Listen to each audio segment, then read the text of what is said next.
자, 이번에도 시장의 판을 한번 읽어보겠습니다. 이번에는 환율도 좀 자세하게 보도록 할 텐데요. 오늘 디멘전 투자자문의 송재경 투자문 대표 함께합니다. 대표님 어서 오세요. 안녕하세요. 네, 반갑습니다.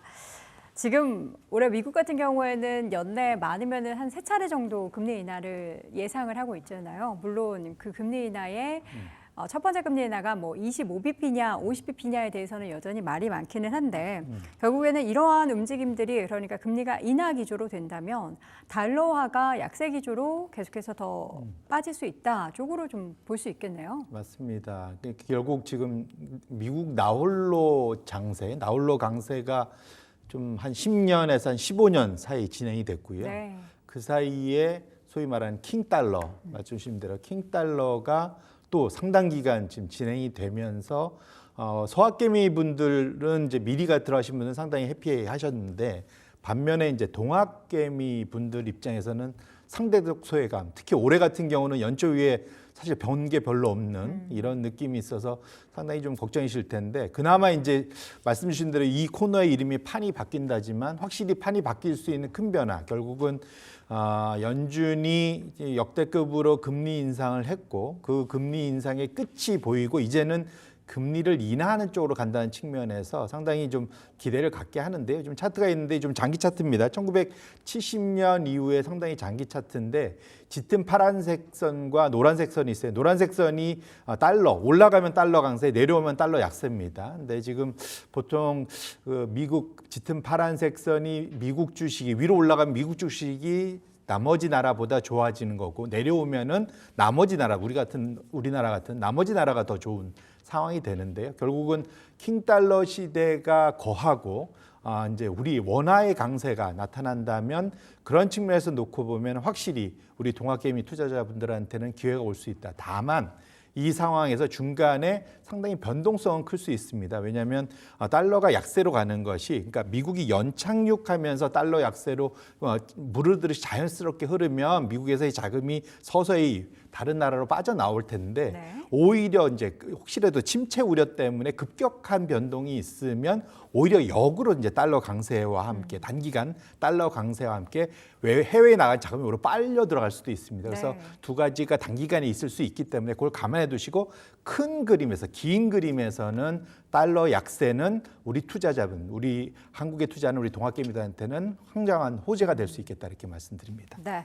자, 앞으로 이제 미국 대선이 가장 큰 글로벌리한 큰 변수로 자리매김을 하고 있습니다.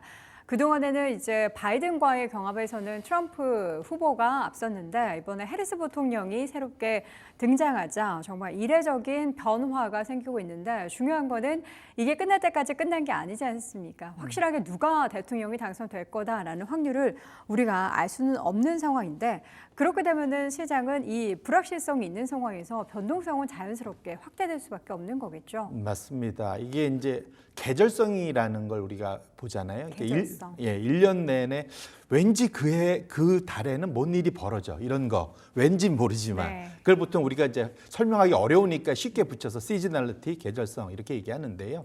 특히 미국이 대선에 있던 해에는 확실한 계절성을 보였다라는 건데 두 번째 차트를 열어봐 주시면 보통 계절성이 있을 때 7, 8, 9, 10, 4개월 동안 미국의 변동성이 평균적으로 올라가는데 특히 9, 10월 달에 변동성이 좀 더 커집니다. 네. 대선이 있던 해는 더 커지는데요. 지금 그 파란색 선이 지금 살짝 화살표가 아래로 내려가는 게 9, 10월 달이거든요.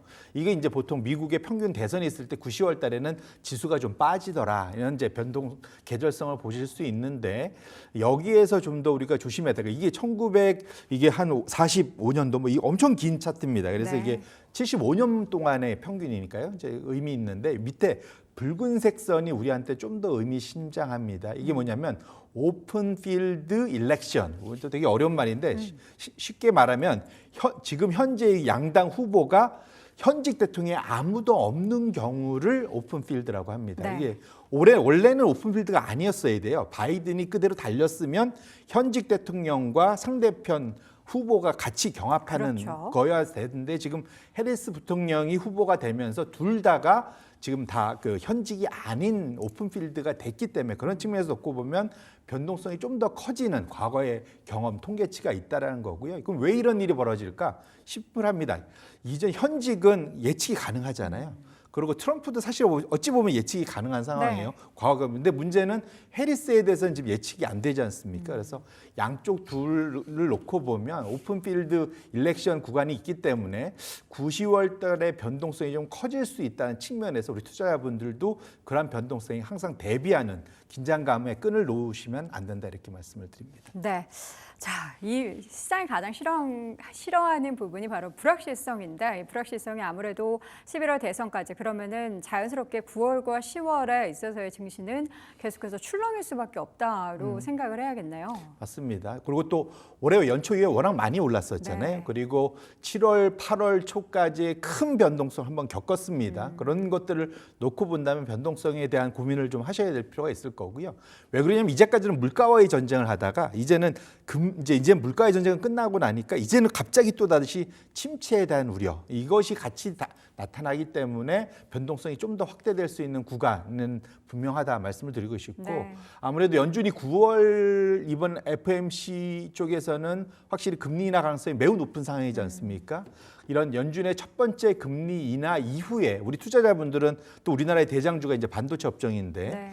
과거의 경험을 놓고 봤을 때 미국의 반도체 업종 S&P 500의 하위 지수죠. 기술 업종의 하위 지수인 반도체와 장비 관련된 업종의 지수가 지난 한 1997년도부터 2019년까지 총 4번의 금리나 첫 금리나 이후에 6개월 동안 S&P 500 대비 상대적인 성과가 부진했었다라는 과거의 경험치가 있거든요. 이제 세 번째 차트를 열어봐 주시면 그 데이터가 나올 텐데 네. 보시면은 확실하게 2019년을 빼고 나머지 3번의 첫 금리 인하 이후에 한 6개월 동안 상당히 성과가 반도체 업종이 부진했다는 걸 한번 체크해 보실 필요가 있고 네. 특히 뭐 제가 여기에 자료는 안 갖고 왔지만 최근 들어서 7월 달에 소위 그 필라델피아 반도체 지수가 급변동했었던 큰 경험이 미국이 중국의 반도체 규제를 강화하면서 큰 노이즈들이 생기고 있고 최근 들어서 네덜란드와 일본 정부의 팔을 비틀어서 자체적으로 이 제재 동참하게끔 하고 있습니다. 네. 우리나라도 뭐 거기서 예외는 될 수 없을 것 그렇죠. 같고요. 그러면 3분기 실적 시즌에 들어가서 개별 종목들의 실적도 중요하지만 향후 전망에 대해서 이런 규제 동참에 따른 피해가 어느 정도 나올지에 대한 고민도 이번 실적 시즌을 맞이하면서 꼭 챙겨보실 포인트다 이렇게 말씀을 드립니다. 말씀 주셨던 이 포인트 지금 화면에 나가고 있는 금리 인하 이후 반도체 성과가 부진했다. 그러면은 반도체가 사실 상반기 그리고 작년부터 계속 시장을 주도했는데 주도주로서의 그 복귀에 대해서는 좀 시간이 더 뭐 걸릴까요? 아니면은 완전 주도주에서 뭐 이탈되는 것을 생각을 해야 되는 걸까요? 근데 사실 큰 그림에서 보면 좀 억울한 측면들이 있어요. 특히 뭔가 덜 오른 것 같아요. 삼성전자 네. 연초 이후에 사실 오른 게 하나도 없죠.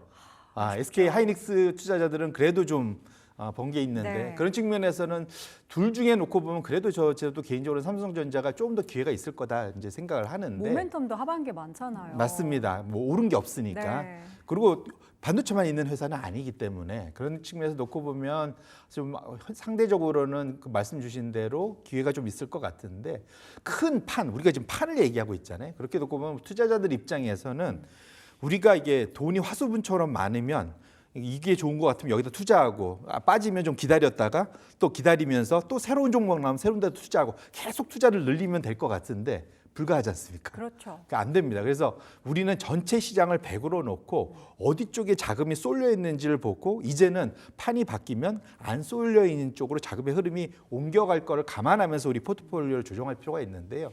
그렇게 놓고 보면 제가 갖고 온 차트가 상당히 재밌는 차트입니다. 세계 그 전체 지수 그러니까 올 컨트리 웨더 인덱스, 월드 인덱스라는 게 있죠. 근데 그 안에서 업종 중에 세 가지를 골라낸 겁니다. 네. 기술, 통신, 건강관리 세 개를 합친 거와 정반대편을 잡고 있는 게 금융, 에너지, 소재 세 개를 합친 거. 양쪽을 보시면 지금 짙은 파란색 선이 말씀드렸던 기술, 통신, 건강관리고 하늘색 선이 금융, 에너지, 소재인데 최고점이 전체를 100으로 나왔을 때 최고점이 44%를 차지했었다. 양쪽 진영이 다 똑같고요. 네. 맨 밑에 또 제일 바닥이 24에서 25%인데 지금 하필이면 지금 정도의 상황이 닷컴 버블 때 피크였던 44%의 기술, 통신, 건강관리 합친 게 지금 다 와 있다라는 네. 거죠. 이게 30년 이상 차트라서 장기 한 10에서 15년의 순환을 가지고 계속 움직이거든요. 반면에 금융, 에너지, 소재는 저 밑바닥에 24에 근접한 25%에 다 와 있습니다. 결론적으로는 지금 상황에서 어떤 트리거, 변동성이 주어진다면 이제는 주도권 싸움 측면에서 비중에 한쪽은 내려오고 한쪽은 올라가는 그러한 큰 그 리즘 체인저라고 하잖아요.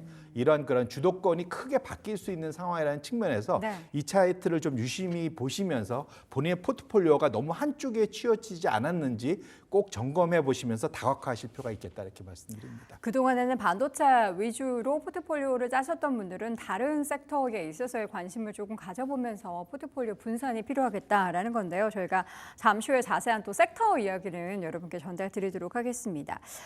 지금 M7 엔비디아 주도에서 이제 다른 쪽으로의 수익률 변화를 보이게 될 것이다로 우리가 생각한다면 어떤 내용을 우리가 보면서 사실 그동안에는 엔비디아밖에 우리가 안 봤잖아요. 이 시야를 어떻게 확대를 좀 시켜야 될까요? 결국은 그 관심을 두지 않던 곳에서 스타가 항상 탄생한다. 관심을 안 뒀던 곳 네. 뭐가 있을까요? 그러니까 결국은 우리가 S&P 500 중에 딱 7종목만 열심히 봤지 않습니까? 네. 그 중에 하나면 엔비디아하고 나머지 6개. 근데 이제는 우리가 등한시했던 493개를 볼 필요가 있겠다 이렇게 말씀드리고요. 네. 그것이 가장 큰 이유가 뭐냐면 결국은 이익이 증가하는데 누가 제일 많이 기여했느냐? 뭐 압도적으로 엔비디아였습니다. 작년 하반기에는 엔비디아 혼자 거의 S&P 500 EPS 성장률의 70%, 80%를 혼자 담당했거든요.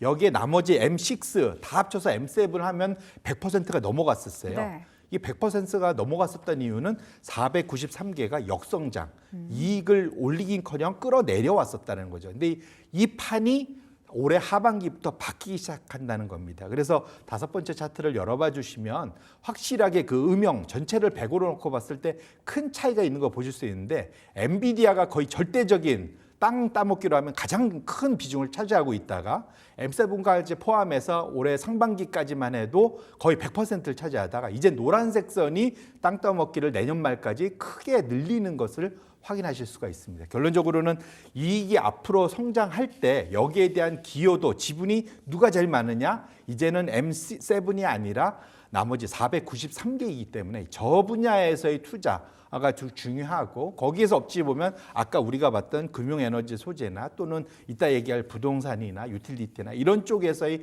기회가 좀 더 커질 수 있다는 것이 저 차트가 말하는 거고 있는 거다 이렇게 말씀드립니다. 사실 그동안 그 M7 종목들이 올랐던 건 이슈상으로 AI 관련한 모멘텀, 4차 산업혁명 뭐 이런 것들이 물론 화두가 됐지만 실질적으로 보면은 저 M7 기업들이 사실 실적이 물론 테슬라를 제외하고 본다면 가장 좋지 않았습니까? 그렇기 때문에 주가가 올랐던 거고 비중이 자연스럽게 늘어난 건데 그럼 말씀한 대로라면 493개 다른 기업들의 실적이 앞으로 좀 좋아지는 그런 계기가 펼쳐질 것이라고 보시는 건가요? 금리 인하의 수혜가 저쪽에 가는 거죠. 네. 결국은 저쪽 아까 아팠던 M6나 M7, 엔비디아들은 돈 없어도 되는 회사들이에요, 사실은. 돈이 많으니까요. 예, 캐시를 쌓아두고 장사하는 네. 데들이기 때문에 금리가 오히려 떨어지면 거기서 이자 수입 받는 게 오히려 줍니다, 사실은.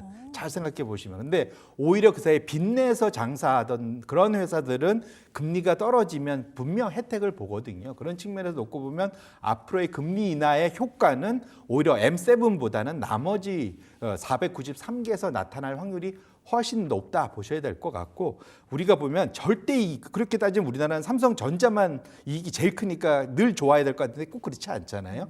결론적으로 지금 이익의 변화율이 훨씬 더 주가에 민감하기 때문에 지금부터는 조금이라도 이익이 더 빨리 늘어나는 쪽에 훨씬 더 점수를 많이 후하게 주실 필요가 있겠다 이렇게 말씀드립니다. 근데 또 반도체 관련한 종목들 앞서서 잠깐 얘기했는데 그렇게 엔비디아 플러스 다른 M7 종목들이 그러니까 이게 부침을 겪는다라기보다는 시장의 관심이 조금 더 확산된다로 해석을 해보면 좋을 것 같은데 그래도 그동안 질주를 보였던 종목들이 좀 쉬어간다면 특히 반도체 종목이 쉬어가면 우리나라 삼성전자, SK하이닉스의 하반기에 좀 주가의 탄력도는 많이 떨어질 수도 있겠네요. 맞습니다. 사실은 그것에 뭐랄까 그 핑계를 줄 수 있는 게 미국의 대중국 규제고요. 사실은 네. 그런 것들이 만약에 실적이 그것이 좀 약하면 생각보다 약하면 실적 개선이 분명 나타날 거고 그거는 네. SK 하이닉스보다 삼성전자에 더 강하겠죠. 왜냐하면 아예 엔비디아에 못 들어갔었으니까 네. 제대로. 그런 측면에서 놓고 보면 할 텐데 지금 말씀드린 대로 올해 하반기에 있을 미국의 보이지 않는 규제 이것이 결국은 우리나라, 네덜란드, 일본의 그러한 그 반도체 관련된 종목들의 향후 전망에 큰 영향을 미칠 것이기 때문에 이것이 어떻게 변화? 이건 아직 뭐 확실히 변동성이 큰 그런 변수라서 꼭들 잘 챙겨보실 필요가 있겠다 이렇게 말씀드립니다. 자, 그러면 저희가 그 금리 인하의 수혜를 받을 섹터에 대한 이야기를 한 섹터씩 좀 나눠보도록 하겠습니다. 대표적인 섹터를 뭘로 보세요, 일단은? 일단 이걸 두 가지로 나눴는데 네. 이번에 금리 인하가 무엇을 염두에 둔 거냐에 따라서 완전히 다른 결과가 나올 수 있다. 무엇을 염두하느냐? 예, 그러니까 지금 시장 특히 우리 주식 시장의 투자자들은 미국이 경착륙, 침체 갈 거라고는 아무도 생각하지 않고 있습니다. 네. 그렇지 않습니까? 연착륙을 기본한다. 보통 그래서 이런 인하를 보통 뭐라고 표현하면 보험성 인하라고 보통 표현합니다. 네. 반면에 침체에 대항하는 인하가 있어요. 이거는 침체 대응 인하. 이게 네. 두 가지로 구분할 텐데 통상적으로 보험성 인하가 있을 때와 침체적 인하가 있을 때의 그런 그 업종의 성과가 완전히 다르다. 근데 우리는 기본적으로는 침체보다는 보험성 인하를 전제로 한다면 최근 이게 이제 1974년도 이후에 한 50년 이상의 평균적으로 이런 인하, 첫 금리 인하 이후 성과가 어땠느냐 한 6개월 정도를 놓고 봤을 때 가장 좋았다는 건 부동산이었다. 첫 번째는 부동산이 제일 좋고 우리 따지면 리츠 이렇게 보시면 될 것 같고 네. 두 번째는 경기 소비재, 기술 소재 뭐 이런 순위인데요. 또 이 안에 뭐 유틸리티나 금융도 있습니다. 결론적으로는 보험성 인하가 오면은 그 소위 롱 듀레이션 금리 인하의 최대 수혜를 받을 수 있는 쪽으로 주가의 흐름이 당연히 더 좋을 수밖에 없고 그 전에 성과가 많이 좋았던 건 상대적으로 뒤로 좀 쉴 거고 그 사이 부진했던 업종 분야들의 금리 인하 수혜가 커질 거다 이렇게 보셔야 될 것 같습니다. 네, 자 그러면 저희가 자료 준비해 주신 내용을 조금 더 자세히 보겠습니다. 일단 보험성 인하의 경우에는 부동산, 경기 소비, 기술 소재 순으로 상승을 한다라고 했는데 부동산이라고 하면 막연하게 뭐 건설 쪽 섹터를 생각해야 될까요? 아니면은 지금 상황에서 놓고 보면 미국에서도 보면 리츠가 훨씬 더 리츠 리츠가 훨씬 더 좋다 보셔야 될 것 같고 우리나라도 근데 똑같습니다. 연초에 보시면 그 한국 부동산 리츠라는 ETF들이 좀 있습니다. 차트가 열려 있네요. 보시면 제일 위에 이제 부동산 ETF 지금 제가 이거 미래세 건데 타이거 지금 보시면은 지금 연초 위에 소리소문없이 우상향해서 제일 성과가 좋고 밑에 건설업종이 회색선인데 변동성 상당히 크죠. 네. 저 밑에 그다음에 코스피 결론적으로는 시장 지수나 건설 업종보다는 건설 개별 종목보다는 리츠가 훨씬 더 성과가 좋다는 걸 확인하실 수가 있고요. 그 의외인데요. 왜냐하면 리츠는 여전히 사실 금리가 지금 높은 수준을 유지해서 리츠 같은 경우에는 이제 돈을 빌려서 부동산 투자를 많이 했을 거 아니에요. 근데도 수익률이 이렇게 좋은데 앞으로도 기대가 된다라는 거죠. 그 대신에 조 안에서도 보면 편차가 엄청 큽니다. 어떤 리츠는 연초 위에 30% 올랐고요. 네. 어떤 건 마이너스 10%입니다. 변차가 되게 크고 네. 해외 상업용 부동산 투자가 많은 리츠는 피하셔야 되고요. 왜냐하면 올해 하반기에도 미국의 상업용 부동산이 돌아설 기미는 전혀 없습니다. 반면에 국내 상업용 부동산은 상대적으로 성과가 괜찮기 때문에 그런 측면에서는 금리 하락기에 최고의 성과를 낼 거기 때문에 부동산 리츠가 저 평균적인 거니까 이제 상대적으로 좋은 거고 그 안에서는 훨씬 더 20-30%씩 내는 리츠가 있기 때문에 어디에 상대적으로 리츠는 물건 분석이 쉬우니까 그 안에 어떤 물건을 갖고 있는 리츠인지를 꼭 보시면서 네. 투자를 하시면 상대적으로 변동성도 낮고 안정적인 우상향을 즐길 수 있겠다 이렇게 말씀드립니다. 수익률 편차가 리츠 안에서도 발생하기 때문에 여러분들 리츠라고 다 좋은 게 아니고요. 그동안의 흐름이 어땠는지 그리고 어떤 부동산에 투자하고 있는지도 확인해 보셔야겠습니다. 자, 그리고 연말 같은 경우에는 벌써 연말 얘기하기에는 좀 빠를 수도 있는데 어쨌든 길게 보자면 사실 강력하게 지금 강세장을 뒷받침하려면 뭔가 소비가 계속 받침돼야 되잖아요. 소비재 섹터에 대한 간략한 코멘트 좀 부탁드립니다. 이게 사실은 이제 상당히 뭐랄까 블랙박스 네라고 보이는데 결론적으로는 미국의 소비가 상당히 지금까지는 가겠는데 앞으로는 약화될 가능성이 매우 높고요. 네. 그런 측면에서 보면 매월 초에 발표되는 미국의 고용 지표, 실업률이나 신규 일자리 관련된 지표들을 꼭 챙겨보시고 이런 것들이 결국은 향후 미국의 소비를 좌우할 수 있기 때문에 무조건 연말 소비가 좋을 거기 때문에 소비재가 좋을 거다. 이것은 상당히 위험한 투자가 될 수 있어서 꼭 명심하실 필요가 있겠다 말씀드립니다. 네. 자, 연말까지 멀리 한번 가봤습니다. 사실 코앞에 있는 대선 이슈나 뭐 FOMC 이슈도 있지만 시장을 좀 길게 보자면 앞으로는 시장의 판도가 그동안 집중됐었던 반도체만 올랐던 M7만 올랐던 그런 시장에서 다른 쪽으로 옮겨간다라는 점을 여러분 꼭 염두에 두시기 바랍니다. 자, 오늘 이 시간 디멘전 투자자문 송재경 투자모문 대표와 함께했습니다. 대표님 고맙습니다. 네, 고맙습니다.